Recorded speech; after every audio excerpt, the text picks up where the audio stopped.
যে কটা মুসলমান এমএলএ জিতে আসবে, বিজেপি সরকারে আসবে, চ্যাংদোলা করে তুলে রাস্তায় ফেলবো।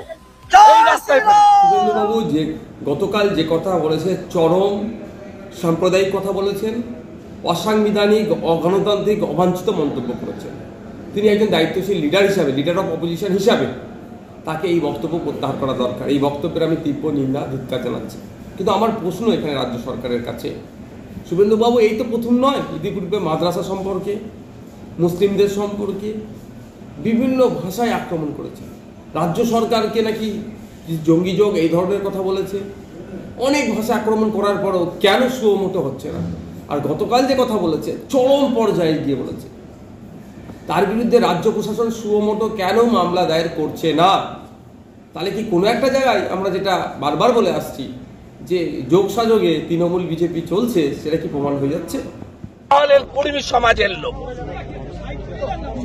আপনার চরিত্র বিজেপি বিধায়করা দেখছে, সবাই জেনেছে। আপনার বিসর্জন হবে, বাংলার জনগণের জাগরণ, মমতার বিসর্জন। রাজনীতিটা প্রফেশন, আর আমার পরিবারের রাজনীতিটা হচ্ছে আদর্শ এবং নেশার উপরে দাঁড়িয়ে করি। আমার পরিবারের লোক ব্রিটিশের জেলে ছিল। ও কোথায় ছিল? কে চেনে ওকে?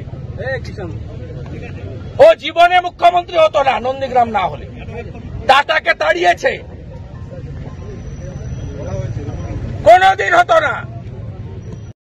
অটলজি তাকে শেল্টার দিয়েছে।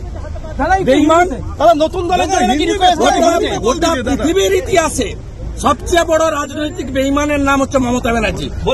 তার কেওড়া কি বলল, তার জবাব দেওয়ার মতন মনোবৃত্তি আমার নেই। অত্যন্ত আপত্তিকর কথা। এইভাবে বিরোধী দলনেতা যদি ধর্মের ভিত্তিতে ভাগ করে যে অমুক ধর্মের বিধায়কদের চ্যাংদোলা করে ছুঁড়ে ফেলে দেওয়া হবে, এই ধরনের, এটা কিন্তু হতে পারে না। এটা একটা বড়সড় অপরাধমূলক বিবৃতি। এই মানসিকতা কিন্তু ঠিক নয়। দেখুন, লোকসভা, বিধানসভা বা এই ধরনের জায়গাগুলোয় দুপক্ষের তর্কাতর্কি হতে পারে, বাদ প্রতিবাদ হতে পারে, কিন্তু ধর্ম তুলে যে অমুক ধর্মের বিধায়কদের চ্যাংদোলা করে বাইরে ফেলে দেব, এটা ভারতবর্ষের সংবিধানের পরিপন্থী। এটা হতে পারে না, এবং এটার একটা ভয়ঙ্কর প্ররোচনা। সমস্ত দিক দিয়ে কোণঠাসা হতে হতে, ঘরে বাইরে কোণঠাসা হতে হতে বিরোধী দলনেতা তার মানসিক অস্থিরতা থেকে এই ধরনের চূড়ান্ত প্ররোচনামূলক কুৎসিত মন্তব্য করেছেন। আমরা তীব্র বিরোধিতা